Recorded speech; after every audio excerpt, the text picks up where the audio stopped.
Esto es Histopia Historia. Un viaje apasionante por el pasado. Un recorrido por nuestra historia. Un programa dirigido y presentado por Juan Ramón Ortega y producido por Francisco Rodríguez.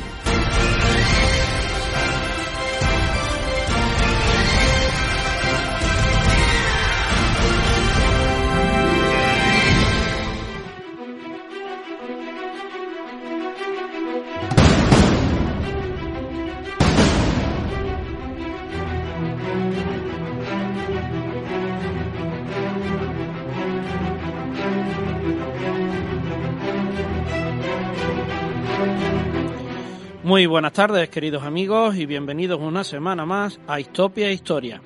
Esperamos que estéis bien, y desde aquí recomendamos, dada la situación por la pandemia del coronavirus, seguir las instrucciones de las autoridades, sobre todo para no ser portadores de este virus. Y dicho esto, esta tarde conoceremos el naufragio del San Telmo y el auge de la ciudad de Fenicia. Si no podéis escucharnos en nuestro horario habitual, os recomendamos visitar la página oficial de Onda Local Andalucía y su aplicación, el blog de Radio Iznájar o las redes sociales Facebook, Twitter o LinkedIn, como las plataformas iVoox, Spreaker y YouTube para que podáis descargaros el programa. Soy Juan Ramón Ortega y con Francisco Rodríguez en el equipo técnico comenzamos.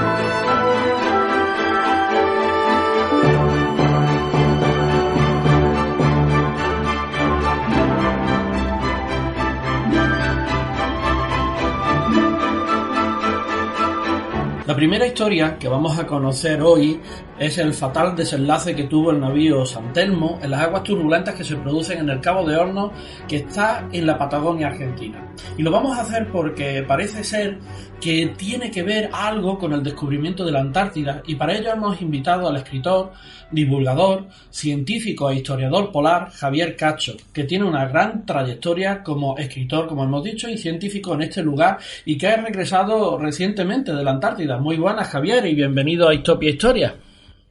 Hola, muy buenos días.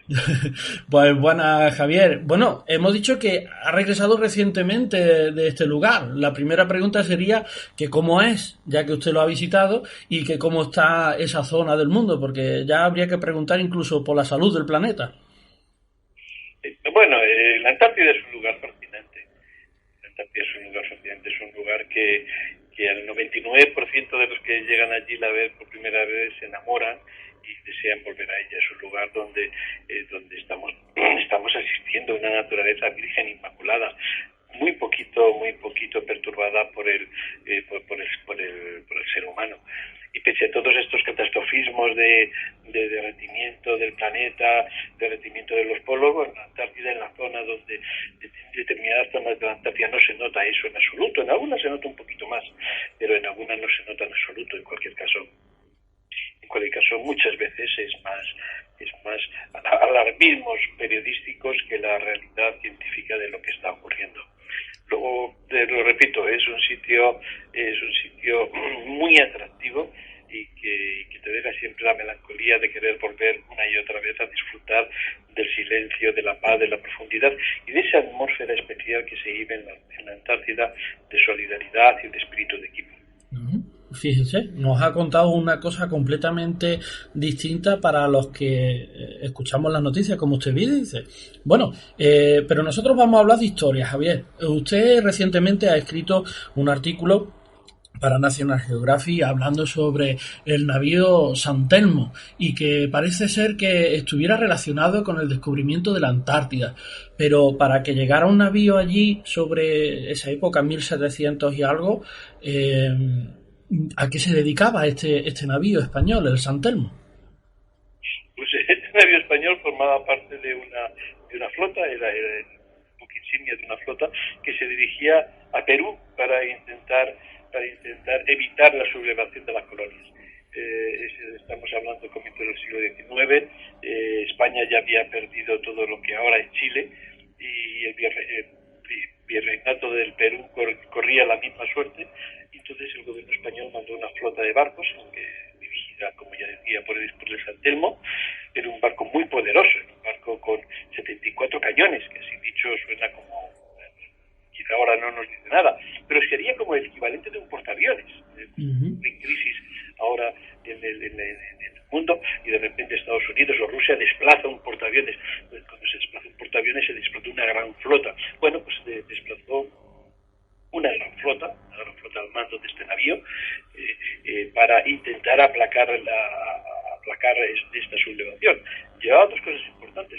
Uno eran hombres, la potencia de tiro de 74 cañones, que como digo, es como un portaaviones que tiene decenas de aviones capaces de atacar cualquier objetivo enemigo, por una parte, y luego por otra llevaba dinero para pagar a las tropas que todavía eran leales a la corona española, y que si no recibían dinero, pues no se sabía si iban a pasar al bando de los sublevados.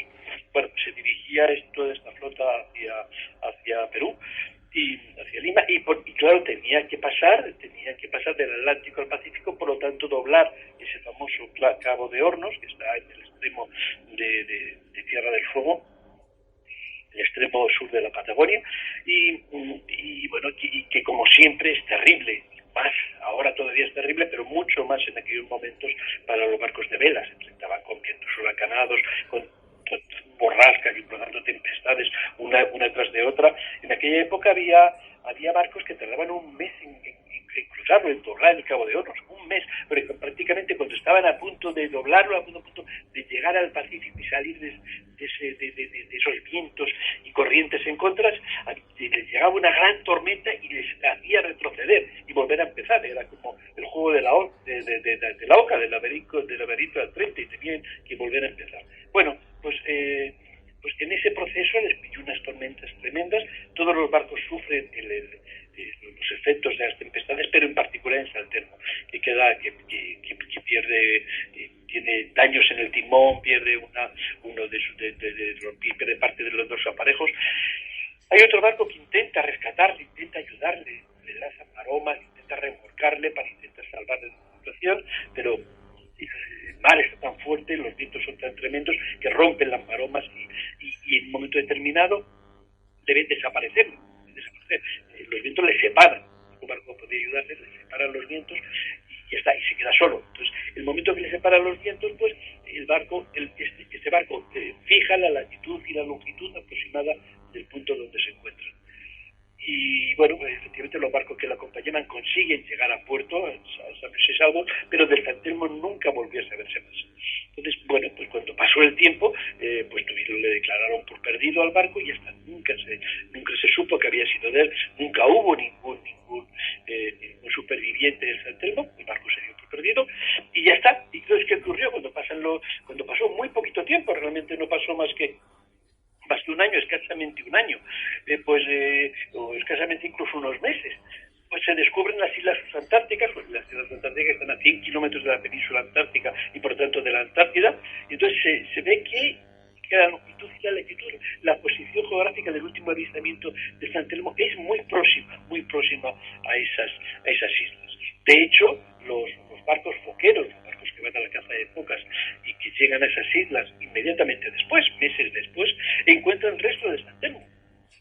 Por lo tanto, y restos de madera, restos de un naufragio, y lo asocian claramente al San Telmo. Esto debe pertenecer al barco de 74 cañones que fue enviado por la corona española en ese caso ellos dicen, para combatir a los patriotas. Claro, diríamos que eran de su bando. Bueno, o sea que efectivamente se ven restos de ese barco. Y eso ha hecho crecer las expectativas sobre la posibilidad de que el barco llegase a las costas de estas islas y que por lo tanto fuésemos españoles los que por casualidad, pero fuésemos españoles los que descubrimos primeros estas islas. Esta es para mí casi la leyenda del San Telmo. Ah, vale. Entonces, esa es simplemente la conexión que hay con el descubrimiento de la Antártida por parte de los españoles. O sea, que el navío de San Telmo naufragó y los restos que encontraron en esa isla subantártida son los restos del navío de San Telmo. ¿Y esa es la conexión que hay solamente? Sí, esa es la conexión que solamente. Uh-huh. Esa es la conexión que solamente. No, se hicieron en su día unas campañas arqueológicas en esa zona, unas por arqueólogos chilenos, otras por arqueólogos, incluso por arqueólogos españoles. Uh-huh. Y bueno, pues la verdad que no han encontrado, en ningún caso han encontrado pruebas concluyentes de que los españoles, de que llegasen españoles vivos a pisar esas islas. Que ya digo, realmente yo las llamo subantárticas para intentar no decir islas antárticas, realmente están al lado, a 100 kilómetros de la Antártida. Vale. Entonces podemos seguir diciendo que fueron los ingleses, no recuerdo ahora el nombre, seguramente que usted no lo recordará. Sí. Mi opinión es que fue William Smith. Eso. William Smith, un barco, el capitán de un barco de transporte. Sí. Transporte comercial, que iba a hacer lo mismo también. En este caso iba de Montevideo hacia Valparaíso, creo que era. De Montevideo hacia Valparaíso, y o sea, tenía que hacer lo mismo, doblar el Cabo de Hornos, y también les pilló unas tempestades tremendas que le hicieron para intentar alejarse del Cabo de Hornos, y se alejó tanto, bueno, tenía que hacer 800 kilómetros, bueno, se alejó 800 kilómetros y entró en zona de iceberg, claro, era lo que los otros barcos trataban de evitar. O sea, el Cabo de Hornos es la parte donde las corrientes y los vientos son mayores. Cuanto más te dirijas hacia el sur, las corrientes y los vientos pueden ser más benévolos. Pero cuanto más te acercas hacia el sur, más te acercas al continente antártico, aunque yo no sabía que existía el continente antártico. Pero lo que sí sabían es que aumentaba el número de iceberg. Y claro, la colisión con un iceberg efectivamente es catastrófica para un barco. Con lo cual había que llegar a un compromiso. No hacerlo muy cerca del Cabo de Hornos para que los vientos y la corriente no fuesen muy duros, para no sufrir un castigo demasiado fuerte, pero no hacerlo demasiado lejos, no sea que chocases contra un gran bloque de hielo y te hundiese el barco. Bueno, este hombre había navegado por el Ártico como capitán de un barco ballenero y por lo tanto, pues estaba acostumbrado a manejarse entre los icebergs. No le daban tanto miedo como el resto de los capitanes, al resto de los navegantes. Y bueno, se atrevió a bajar un poco más, arriesgándose a chocar contra un hielo, porque lo controlaba, pero eludiendo esas corrientes y esos vientos que dificultaban de manera extrema el doblar el Cabo de Hornos. Y allí de repente, en un momento determinado, vio unas islas que no, efectivamente no figuraban en ningún mapa, no figuraban en ningún sitio, y bueno, pues regresó, como digo en el libro Héroes de la Antártida, se marchó a Valparaíso porque ni siquiera se acercó a tomar a tierra, dado que como estaba cartografiada la zona, se podía chocar contra un arrecife, se podía chocar contra unas rocas y podía perder el barco. Y curiosamente, si perdías el barco en alguna zona muy separada de tu ruta, la compañía de seguros no te pagaba, no se hacía cargo de los daños. Bueno, las compañías de seguros han sido igual de siglos. Siempre hay una letra pequeña, y la letra pequeña era, claro, que te había separado 800 kilómetros de la ruta. O sea, la compañía de seguros, bueno, pues podía hacerse cargo si se separaba un poquito de la ruta, pero no 800 kilómetros, con lo cual él tuvo que volverse. Y cuando llegó a Valparaíso y contó lo que había descubierto, bueno, pues todos dijeron, bueno, este hombre está chiflado, está bebido mucho. Ha bebido más, incluso llegan a decirle que tiene mala vista, o sea que no ve. Bueno, pues se bromearon con él y entonces él se sintió tan furioso, diríamos, tan indignado por el tratamiento que le habían hecho sus compañeros y las autoridades, que luego en un segundo viaje que tuvo que realizar pues unos meses después, un año después, pues todo, a ver, pensar, unos meses después, pues se acercó nuevamente. Él llevaba un cronómetro, que así dicho suena como a chiste, pero un cronómetro es lo que le permitía medir con precisión la longitud. Y la latitud es fácil de medir. Y entonces, si mides longitud y latitud, sabes la posición donde estuviste y puedes llegar a ella fácil. Y bueno, llevaba un cronómetro, cosa que no era habitual entre los mercantes de esa época. Y bueno, efectivamente consiguió llegar a las islas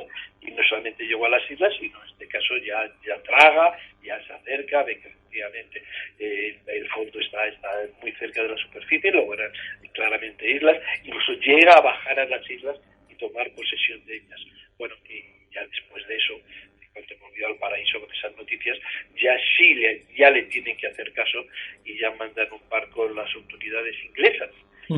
Chile acaba de lograr la independencia gracias al apoyo de los ingleses y bueno, entonces ya mandan un barco, precisamente es el suyo, se lo contratan para hacer una exploración de esa zona y tomar posesión oficial de ese nuevo territorio descubierto en nombre del Imperio Británico. Bueno, pues esa es la historia, y yo creo que efectivamente quien hay que atribuirle el descubrimiento de las islas antárticas, de las islas del sur y por tanto de la Antártida, hay que atribuírselo a William Smith. Desgraciadamente nunca se han encontrado pruebas, nunca se han encontrado restos de los 644 hombres que iban en el navío San Telmo. Y evidentemente esa zona fue muy frecuentada por cazadores de focas en los siguientes años, en los siguientes 2 o 3 años fue súper frecuentada, y dado que en la Antártida no hay madera, no hay vegetación, no hay árboles, no hay patojos, no hay arbustos, no hay nada de nada, pues evidentemente la madera era un bien escaso y seguro que si llegó a las costas de esas islas trozos de madera procedentes del hundimiento del San Telmo, llegaron a la deriva, pues evidentemente los reciclaron para sus hogueras inmediatamente los cazadores de focas que había allí. Luego, por desgracia, no se han encontrado pruebas concluyentes. Y yo creo que sí, que aquí hay quien asignarle el descubrimiento de la Antártida es a este hombre, William Smith. Es interesante porque parece como que hay una pugna en estas circunstancias, siempre que si lo han descubierto, que si españoles, que si ingleses, y en otro caso que si holandeses, ¿no? Otros navegantes bastante famosos de este tiempo. Bueno, en su libro, que me parece que lo ha mencionado, Héroes de la Antártida, editado por Fórcola, nos cuenta el descubrimiento de este lugar, ¿no? Y le quería hacer 2 preguntas. Una era que donde se desvió el navío de San Telmo hacia la Antártida está conocido también como el pasaje del Drake, del capitán Drake, ¿no? Este pirata famoso del siglo XVI. ¿Ese lugar no se le conocía antes como el Mar de Juan de Oces? No, se le debería conocer, se le debería haber conocido por eso. Quiero decir, normalmente en la historia de la exploración, quien pone los nombres es quien por primero lo ve. Sí. El primero ve un continente es el que le pone el nombre. Bueno, en el caso de dicho continente, y a continuación tengo que decir, no ocurrió así en el caso de América. Se podría haber llamado Colombia o Colonia o yo qué sé, nombre de Colón. Y recibió el nombre pues de Américo Vespucio por otras razones. Pero bueno, pero el caso es que nuevamente es el que descubre una isla, una nueva península, una nueva bahía, lo que sea, es el que llega y le pone el nombre. En este caso, ese inmenso mar que hay debajo de Tierra del Fuego, porque vamos a ver, estamos hablando del siglo XVII. O sea, de siglos XVII y siglos XVIII. Cuando Magallanes descubre el estrecho de Magallanes, 1520, 1521, entonces descubre el estrecho de Magallanes, entonces ve tierra por el norte, que es América, y ve tierra por el sur, y esa tierra del sur él la asocia a la Antártida, y hasta dice que eso es la Antártida, dado que todo el mundo pensaba que iba a estar en la Antártida, pero piensa que desde ahí esa tierra, porque eran los mapas, el mapa de Ptolomeo y los mapas el pensamiento griego y los mapas que figuraban toda la cartografía de la época, es que había una tierra inmensa que era la Antártida rodeando al Polo Sur y bueno, extendiéndose por grandes zonas del Pacífico, pero no había el caso. Bueno, el caso es que esa tierra al sur del estrecho de Magallanes piensan que es la Antártida y piensan que todo es tierra, que hay por debajo. Entonces, el primero que descubre que no es tierra es precisamente Drake, cuando atraviesa el estrecho de Magallanes para atacar a las colonias, a las ciudades españolas del Pacífico, lo atraviesa, que es de las primeras veces que se atraviesa el estrecho de Magallanes, 1770 y tantos. Entonces, cuando llega al Pacífico, los vientos tremendos le desplazan hacia el sur. Entonces, él descubre que debajo del estrecho de Magallanes hay tierra primero, pero luego nuevamente mar. Vale. Es el primero en descubrirlo. Drake. Le da su nombre y toda la cartografía británica a partir de ese momento lo llama pasaje Drake. Yo ahora mismo no recuerdo cuándo ocurrió eso, pero estamos hablando 1770 aproximadamente, 1770. Me parece que es la famosa incursión de Drake, que también es la segunda circunnavegación del planeta, si no me falla la memoria. Bien. Volvemos al tema. Pero es que antes sí había habido un español que había descubierto ese mar, que es Francisco de Oces. Que Francisco de Oces iba en una expedición, la expedición de García Jofre de Loaiza, que fue la segunda expedición. Primero lo descubrió Magallanes, y cuando la nao Victoria con Juan Sebastián Elcano regresa a España, entonces, bueno, tratan de repetir nuevamente esa gesta, bueno, sobre todo tratar de llegar a las Indias de nuevo por ese camino. Mandan una segunda expedición también con más barcos incluso que la anterior, y uno de esos barcos, el San Lesmes, al mando de Francisco de Oces, le pasa lo mismo que le pasó a Drake, pero al principio. Entonces, cuando comienza a pasar el estrecho de Magallanes, todavía están en el Atlántico, una tormenta terrible le desvía hacia el sur. Y entonces él se encuentra primero tierra, claro que es la isla de Tierra del Fuego, y después mar. Es el primero, estamos hablando, eso fue en 1525, o sea, efectivamente, claro, a los pocos años del viaje famoso de Magallanes. Entonces, él es el primero en que ve que después de esas tierras, que Magallanes las asignó como la Antártida, y ya de ahí al polo, todo tierra, descubrió que no, que eso era una isla y que debajo había mar. Luego fue, en 1500, estamos hablando de 2 siglos antes, más de 2 siglos antes que Drake. Por lo tanto, ese mar se debería llamar Mar de Oces. Y así se llama por lo menos ahora mismo los cartógrafos hispanoparlantes sudamericanos y los españoles solemos llamar al pasaje Drake también Mar de Oces. Pero como la cartografía después, en los siglos posteriores, no ha estado dominada por intereses y por el saber hacer de los británicos, pues bueno, pues este pasaje histórico pues ha quedado sepultado, y prefieren dar el nombre, lógicamente, a un compatriota suyo que un español. Y por eso, por desgracia, se llama pasaje Drake, y cuando debería llamarse en la cartografía universal Mar de Oces, recordando, bueno, la gesta o el descubrimiento de nuestro compatriota, y ya digo, a comienzos del siglo XVI, en 1525, más de 2 siglos antes de que lo pudiese ver Drake. Estupendo. Otra pregunta, Javier, era, en 1604 se descubrieron las islas subantártidas. ¿Fue por Gabriel de Castilla o el holandés Guerry? Bueno, yo creo que ninguno de los dos. Ah, bueno, pues entonces está bien, no nos peleamos entonces. No, yo creo que no peleaste. Mi opinión personal, yo creo que la opinión de la mayor parte de los historiadores es que ninguno de los dos los descubrió. Es un mapamundi, es una nueva cartografía que se crea en Holanda, que se hace en Holanda en 1622, y se hace referencia a un viaje de un holandés, también siguiendo un poco esa ruta que había seguido Drake para intentar atacar las colonias españolas y hacerse con todo el oro posible en ellas. Y bueno, pues también hay unos intentos bueno, también le pasó lo mismo que le pasó a Drake, que le pasó a Dick Herridge, le pasó lo mismo, unas tormentas tremendas le desvían hacia el sur, una vez que ha pasado el estrecho de Magallanes. El estrecho de Magallanes es complicadísimo de pasar, por eso luego los barcos se desvían, por ejemplo, por el sur de Tierra del Fuego, para eludirlo. Bueno, pues también unas tormentas terribles le desvían hacia el sur, y en ese desviarlo hacia el sur, pues el barco queda destrozado, igual que San Telmo. Pues San Telmo quedó más destrozado porque no volvió. Consiguió volver, pero volvió en tan mal estado, era un barco pirata, era un barco de guerra, un barco que iba a atacar, que volvió en tan mal estado, y cuando comienza a remontar la costa chilena, se entrega a las autoridades españolas. Directamente se entrega porque está desarbolado, destrozado. Estamos hablando de 1600, y por lo tanto ese era el territorio español. Y entonces el capitán de ese barco, Dick Herrick, nunca dice nada. Las autoridades españolas, bueno, tiene que hacer declaraciones naciones, bla, bla, bla, bla, y nunca dice nada de que hubiese descubierto ninguna tierra. Y también por ese periodo también España manda una flota de barcos al mando de Gabriel de Castilla a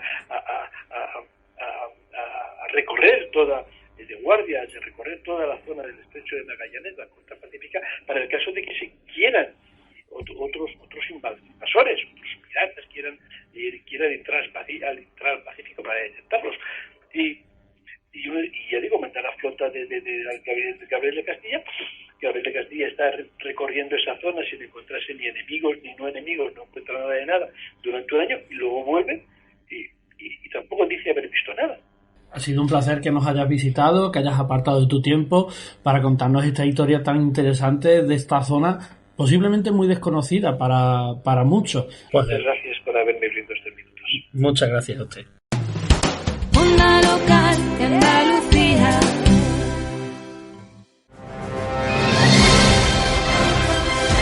Están escuchando Histopia Historia, un programa de Juan Ramón Ortega.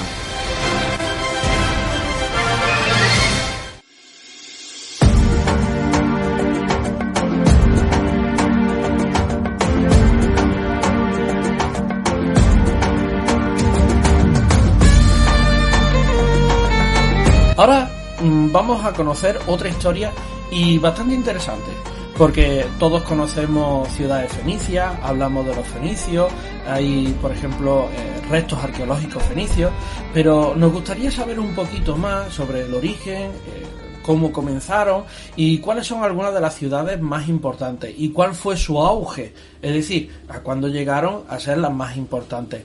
En este caso nos visita Sergio Alejo Gómez, es historiador, escritor de novela histórica, ambientada siempre en el mundo antiguo y es recreador en Barcino Oriens.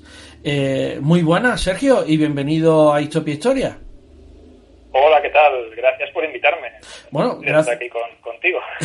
Gracias a ti por estar aquí con nosotros y poder pues deleitarnos en este sentido con la materia que más nos gusta, que es la historia, y en este caso sobre las ciudades fenicias.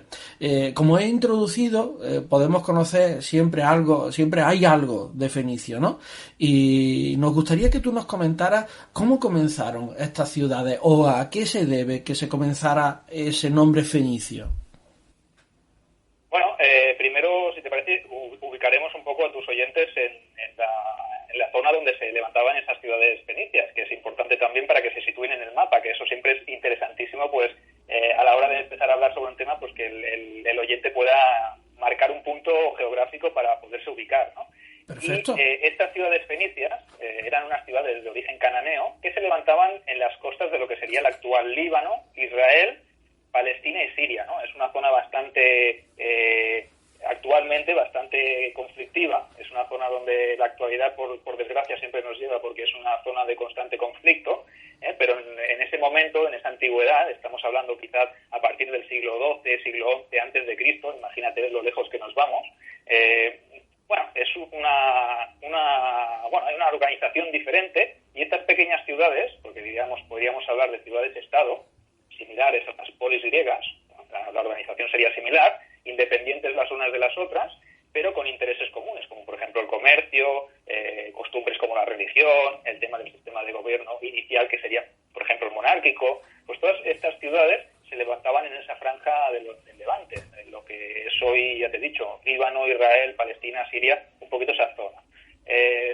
Me comentabas el tema del origen del nombre, ¿no? También, interesante, porque ellos a sí mismos no se llamaban fenicios, ni se llamaron fenicios nunca.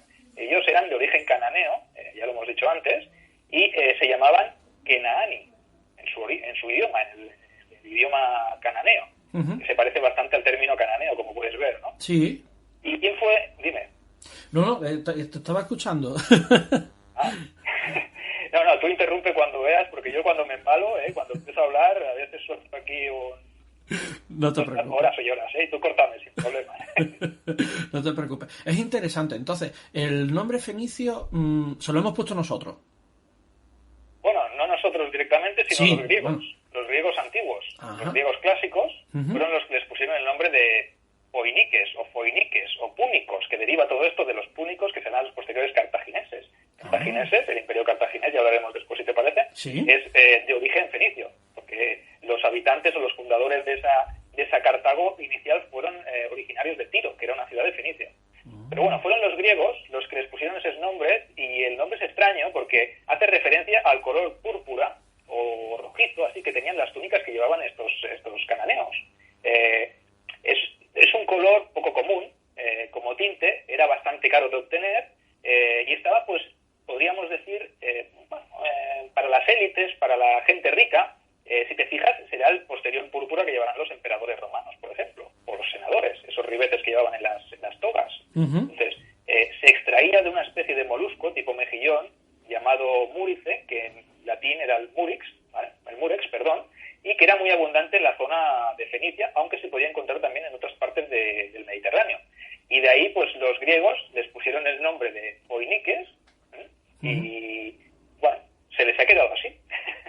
Es extraño, ¿no? Pero se les ha quedado así, los romanos también les llamaron así, o sea que imagínate de dónde procede el origen del nombre foinicio, ¿no? O foinique, de Fenicio. Qué historia más interesante. Fíjate lo que podemos aprender solamente de un solo nombre, y que nosotros lo utilizamos mucho, porque los fenicios, como ahora hablaremos un poquito más adelante, los conocemos porque también se instalaron parte aquí en la península ibérica. Bueno, tú nos has explicado el origen, cuáles fueron dónde se inició este fenómeno, vamos a llamarlo así, fenicio, pero ¿cuáles son las ciudades más importantes que tuvieron estos fenicios en la zona del Líbano, como tú nos estás hablando? Bueno, pues aparece este fenómeno, este auge de estas ciudades fenicias. Recordamos que venimos también estamos en la Edad del Bronce, en un periodo de crisis donde han aparecido los pueblos del mar, imperios como el hitita ha caído, los micénicos también han desaparecido del mapa, Egipto a duras penas, el imperio nuevo de Ramsés II, Ramsés III, etcétera, etcétera, ha conseguido mantenerse en pie, pero por los pelos. Entonces estamos viviendo un momento bastante complejo, un momento de cierta inestabilidad, y emergen estas ciudades a partir del siglo XI, más o menos, desde Cristo, y la principal, la más importante en ese momento, en esa fase inicial, sería la ciudad de Biblos, una de las más potentes de la región, pero que con el devenir del tiempo empieza a perder cierta influencia, y bueno, parece otra ciudad más importante que la releva en este poderío, podríamos decir, económico, comercial que tenían estos fenicios, que es la ciudad de Sidón. Vale. Y desde Sidón parte una reconstrucción de una antigua ciudad que era Tiro. Sí. O sea, como ves, tenemos una sucesión en el poder o en la influencia. Es como si fuera una carrera de relevos, ¿no? Primero aparece Biblos, la hegemonía pasa a ser entonces de Sidón, y Sidón organiza una repoblación de la ciudad de Tiro, y esta será la que se convertirá hacia finales del siglo X a.C. en la más importante y la metrópoli, podríamos decir, más destacada de toda Fenicia, y su importancia perduraría pues hasta bien entrado siglo VII, siglo VI, y se convertiría pues en el punto de partida de las expediciones que colonizarían pues todos los rincones del Mediterráneo, incluyendo, como hemos dicho antes, la ciudad de Cartago, ¿no? Porque desde Tiro partiría en el año 814 a.C., según dicen las fuentes, porque esto sí, siempre hay que cogerlo un poquito con pinzas, porque estamos muy atrás en el tiempo, las fuentes son muy primarias y son muy escasas, sí. Y se dice que en el 814 a.C. la reina Lido, o Elisa, como la llamaban, hermana del rey Pigmalión de Tiro, decide partir o marcharse por X circunstancias, que en este caso son políticas, ¿vale? Porque su marido había muerto, Pigmalión no se llevaba muy bien con su hermana, entonces ella organiza una expedición y decide echarse al mar y buscar pues una tierra nueva, un territorio nuevo donde fundar una nueva ciudad. Y esa sería la Cartago, que posteriormente se convertiría en todo un imperio que desafiaría a Roma y la pondría contra las cuerdas. O sea, imagínate, ¿no? Cómo empieza todo, cómo se entrelaza todo. Sí. Y claro, y de ahí entonces viene el nombre púnico, porque a los de Cartago Correcto. se le llamaban los púnicos. Bueno, con las guerras que tuvo con Roma se le llamaban las guerras púnicas. Claro, viene del término que hemos dicho antes de foinique, que es en griego, pues los romanos lo adaptaron a púnico, en latín. Entonces, es el mismo nombre, pero adaptado al latín, y de ahí se les conoce como los púnicos o las guerras púnicas, estos cartagineses. Vale.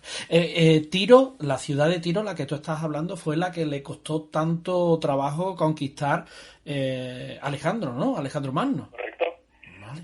correcto. Vale. Muchos años después, en el Sí. 330 y pico, me parece que es 36 o 35, ahora no puedo Sí, identificar sí. la fecha concreta, pero en su campaña de conquista de Asia, Ujú. Tiro, pues tenía la particularidad de que la ciudad estaba construida, había como una especie de lengua de Sí. tierra, ¿vale?, que llegaba hasta un islote, y Ujú. esa, bueno, tenía la única manera de acceder era mediante este tipo de lengua de tierra, y Alejandro pues construyó un dique que iba desde la costa hasta la isla, y sí que estuvo mucho tiempo allí, estuvo varado muchísimos meses, le Ujú. costó muchísimas bajas, pero claro, Alejandro Magno otra cosa no, pero cabezón el hombre era un rato, ¿no? Se dedicó con esmero y cuerpo y alma a conquistar Tiro, pese a que sus generales le dijeron que lo mejor era retirarse, pero Sí. él dijo que no y al final lo acabó consiguiendo. Lo que pasa que perdió pues mucho tiempo, muchos recursos, Sí. porque Tiro estaba muy bien defendida y geográficamente muy bien protegida. Ujú. Bueno, por lo que tú nos has estado contando a lo largo de la entrevista, lo que hemos detectado es que estos fenicios lo que eran muy comerciantes. Es decir, hay imperios que a lo mejor se dedican a la política, a conquistar, pero estos eran comercio puro y duro, ¿no? Correcto, sí, eran unos grandes navegantes. Ujú. Y eso pues abría muchos mercados y los abría sobre todo a ultramar, porque si te parece hablamos un poquito sobre el comercio, que está bien entender Sí. que ellos eran comerciantes, se dedicaban inicialmente al comercio de los objetos de lujo, Sí. los objetos de más valor, pero con el tiempo pues se dieron cuenta pues que se podía comerciar con todo. Realmente a los fenicios siempre se les conoció como comerciantes, como que les gustaba mucho el dinero y las monedas, entonces Sí. pues como que compitieron muchas veces con los griegos también, o sea que con los griegos del continente, pero que luego también iniciaron sus propias colonizaciones. Es que aquí asistimos a un momento bastante álgido de las migraciones. Primero comerciales, porque es verdad que se establecieron pues puntos tan distantes, como hemos dicho antes, como Cartago, o como por ejemplo en el sur de la península ibérica se establecieron varias colonias, como la propia Gadir, que es Cádiz, Ujú. Malaca, que es Málaga, Abdera o Sextis. O sea, son ciudades importantes que se iniciaron pues como factorías comerciales. ¿Qué hacían los fenicios? Cogían sus objetos de valor y todas las demás mercaderías, porque ya llega un punto que ellos vieron que era posible comerciar con cualquier tipo de objeto que no tenían esas gentes a donde llegaban. Entonces lo que hacían era establecían una factoría, una especie de colonia inicial que lo que querían es que tuviera un puerto para que llegaran todos los barcos y pudieran atracar allí. Ujú. Establecían dentro o cerca de una comunidad indígena, establecían una serie de relaciones comerciales y con el tiempo esas factorías se convertían en ciudades. ¿Por qué? Porque llegaba mucha más gente, había un reclamo, ¿no?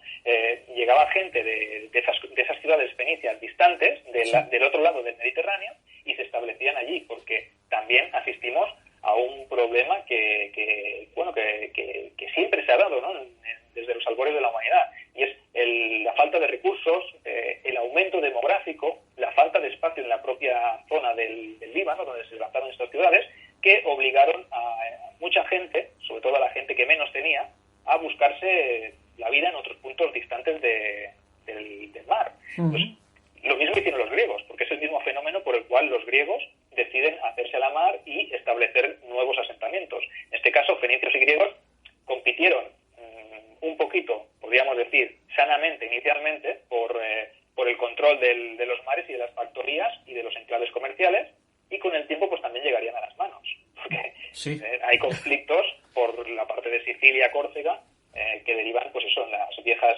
competencias que tenían, por ejemplo, los cartagineses con los griegos. Se empiezan a establecer dinámicas de competición económica, entonces las potencias chocan, pero en esta fase inicial, en estos siglos IX, VIII, que es cuando empieza todo el movimiento migratorio, es un interés meramente comercial, porque ya lo has dicho tú muy bien antes, ¿no? Los fenicios eran grandes comerciantes, grandes navegantes, y bueno, pues tenían visión Ujú. de negocio. Podemos decir que es la primera o el primer indicio de la globalización que hoy asistimos al mundo, aunque tenemos mucha más tecnología que en aquella época.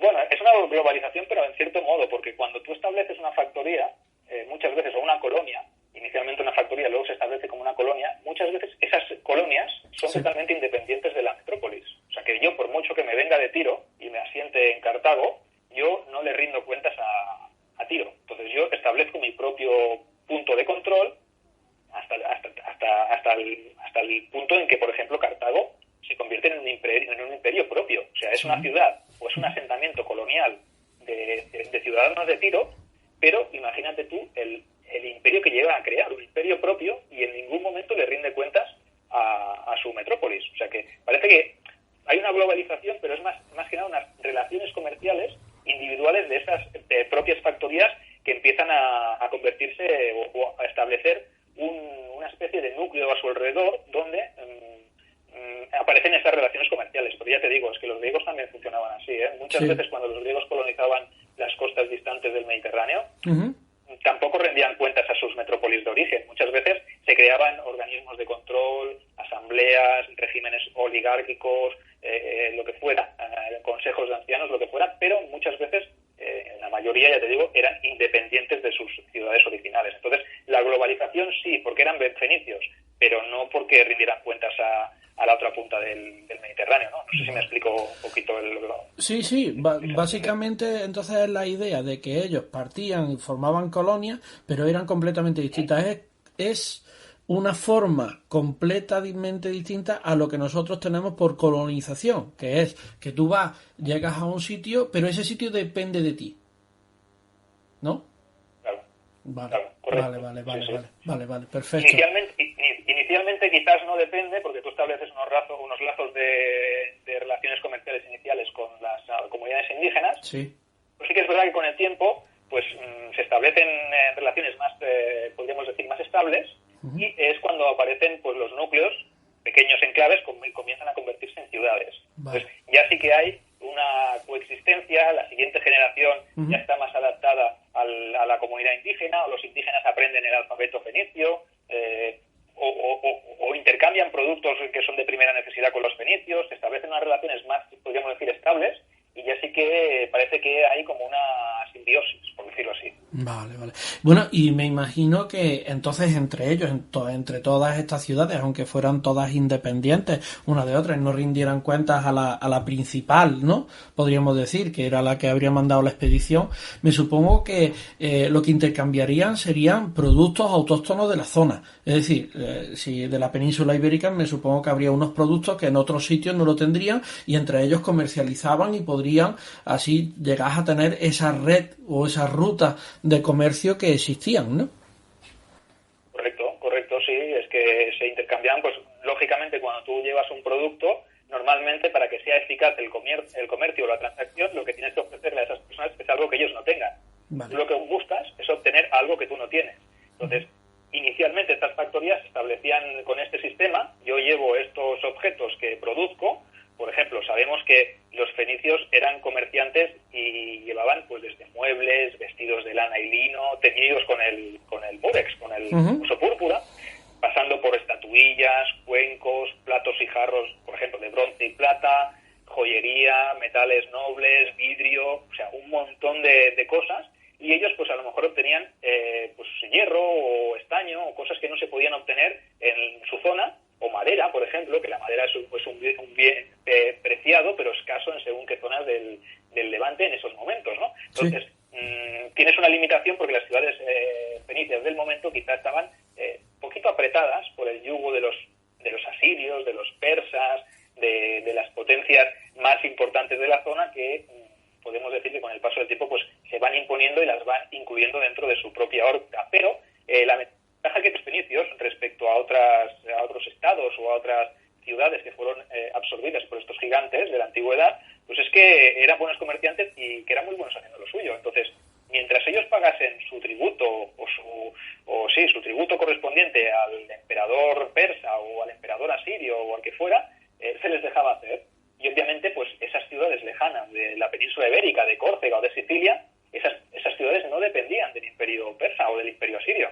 Es la ventaja. Yo me voy fuera, pero no dependo de la potencia. En cambio, las ciudades del Líbano, las que estaban en la zona del Líbano, esas sí que eran propiamente adquiridas o estaban dentro de la órbita de los grandes imperios del momento. Esas sí que tenían que rendir cuentas. Entonces también es normal que esas esas ciudades enviaran expediciones comerciales pues para obtener el dinero o las ganancias suficientes para pagar a sus nuevos señores. Vale. Es todo como un poco complejo, hay unas relaciones un poco complejas. Sí, vemos que la forma en que ellos se manejaban no es la forma en la que nosotros tenemos en mente de un imperio o de una serie de ciudades en las cuales se unen para formar una sola nación, no, es porque Grecia le pasaba eso, ¿no? Grecia tenía una serie de ciudades, ¿cómo se llama? Estados, ¿no? De ciudades-estado, pero luego ellos como que se sentían todos de la misma forma, ¿no? Se sentían todos griegos. Claro, cuando hay un enemigo común, ¿no? Muchas veces es eso, hasta que no te ves al enemigo a las puertas, pues no sí. Es cuando decides hacer un frente común, pero sí que es verdad que las ciudades-estado griegas se llevaban a matar entre ellas, o sea, cada 2 por 3 estaban guerreando entre ellas, una intentaba conquistar el territorio de la otra, pues Atenas Esparta, cada una con su liga, las ciudades, por ejemplo, de Jonia, las ciudades de Asia Menor, sí. fueron conquistadas también por los persas, las ciudades también pidieron ayuda a las ciudades del continente, y esas ciudades de Asia Menor eran colonias, sí. eran antiguas colonias que se habían fundado durante estos edades tan tempranas, siglo IX, siglo VIII, y con el tiempo pues el imperio persa creció, las absorbió y se intentaron sublevar y pidieron ayuda a sus hermanos, pues sus primos lejanos de la Grecia continental. Debemos decir que solo acudió a Atenas y acabó huyendo por patas sí. Cuando se produjo la gran revuelta jonia, ¿no? Del año 499 o así, antes de Cristo. O sea que imagínate, en este caso sí que es verdad que era el mismo sistema, un modelo similar, quizá no tan porque los fenicios no eran un pueblo tan guerrero como fueron los griegos, ¿no? Por ejemplo, sí. Es verdad que luego los púnicos sí que lo fueron, ¿no? Que fueron más agresivos en sus conquistas, fueron más violentos. Los griegos hay que decir que su colonización tampoco se hizo pacíficamente, sino que muchas veces llegaban a un enclave y expulsaban a la gente que había allí, y los mataban y se los sacaban encima a los indígenas sin ningún problema. O sea que no pensemos que la colonización de ese siglo IX o VIII dista mucho de la colonización que se hizo, por ejemplo, en el siglo XVIII, siglo XIX. Vale. El fenómeno colonización también implica uso de violencia en momentos determinados. Vamos aquí a decir que los griegos y los fenicios eran todos muy majetes y no se cargaban a la gente cuando les molestaban. Pues si tú imagínate, Juan Ramón, que estás en tu tierra y ves llegar 2 o 3 barcos fenicios, dicen que se quieren establecer allí donde tú tienes tu poblado y tú sí. no te quieres ir. Claro, es lógico. Hay un conflicto ya, ¿no? Sí. Claro. Es lógico que también la violencia se genere ahí. ¿Sergio? Sí, dime. Ah, vale. Te estaba dejando hablar, digo, porque pensaba que ibas a continuar. No, ha habido un lapsus. Entonces, bueno, ya viendo todo lo que tú nos has contado sobre estos fenicios, ¿cuándo desaparecen como fenicios? Es decir, ¿cuándo son absorbidas la mayoría de todas las ciudades que tú nos has estado hablando? Porque vemos distantes. Vemos en la península ibérica, vemos en la península itálica, vemos en el norte de África, vemos en lo que es el Oriente Próximo. Todas esas ciudades, ¿cuándo desaparecen propiamente siendo fenicias? Bueno, con la llegada de los grandes imperios, los babilonios, por ejemplo, los asirios, no tanto, pero los persas aqueménidas, o sea, hace toda la unificación por parte de Ciro el Grande. Este Ciro, pues, incluye a las ciudades fenicias dentro de su esfera, como incluye a las ciudades griegas de Asia Menor, como hemos comentado antes. Sí. Entonces, aquí es cuando empiezan a perder esa independencia, que no es la misma que quiero decir, que es un poquito diferente que el resto de ciudades, ¿no? Las colonias que se han establecido en ultramar, las de Cerdeña, las del norte de África, las de Italia, las de Sicilia, las de Hispania, ¿vale?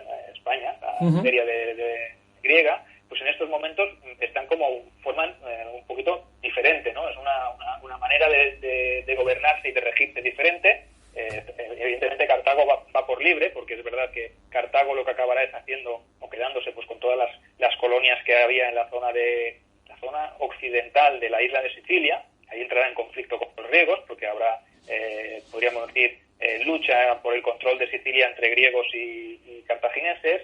La parte de Córcega y Cerdeña también se establecerán los cartagineses, y bueno, no es que acaben siendo absorbidas, pero sí que pasan a formar parte del imperio cartaginés. No dejan de ser fenicios, realmente, pero ya con otro nombre, ¿no? Ya son una potencia totalmente independiente de aquellas ciudades iniciales. mediados del siglo VI a.C., ya empiezan a formar parte del Imperio Aqueménida, y quieras que no, aunque sigan teniendo la capacidad de establecer relaciones comerciales y dedicarse al comercio y a la navegación, no dejan de rendir cuentas al gran rey persa. Y eso también, pues, ojo, te quita cierta independencia que tú habías tenido. Lo que pasa que cuando, por ejemplo, los griegos de Jonia, de Asia Menor, las ciudades griegas, se rebelan contra el emperador, contra el gran rey persa, y piden ayuda a sus hermanos griegos del continente, es precisamente porque los persas lo que están haciendo es beneficiar mucho más a las ciudades fenicias en el ámbito comercial. A ver, para que nos entendamos, que me explico con un poquito más de claridad.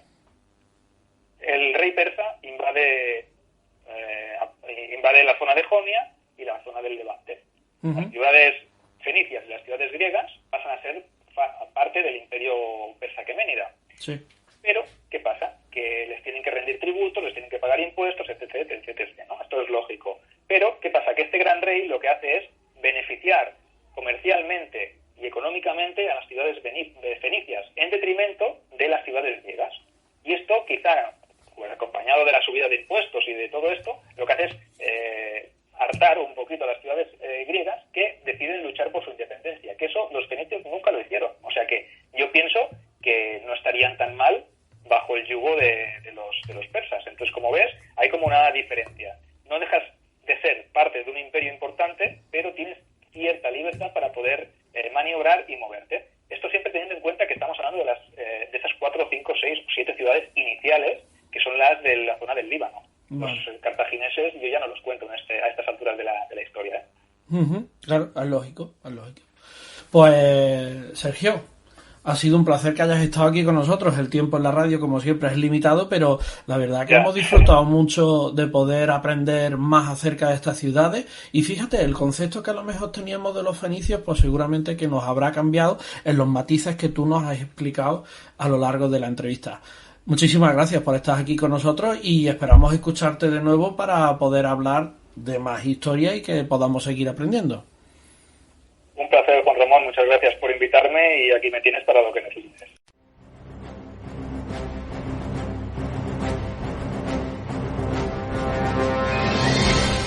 Y terminamos. Hoy hemos conocido cómo buques de la Armada Española, o al menos sus restos, llegaron a la Antártida, gracias a Javier Cacho. Y con Sergio Alejo hemos conocido los matices de las ciudades fenicias. Os esperamos la semana que viene con mucha más historia. Así que quedaros en casa escuchando radio y aprendiendo historia.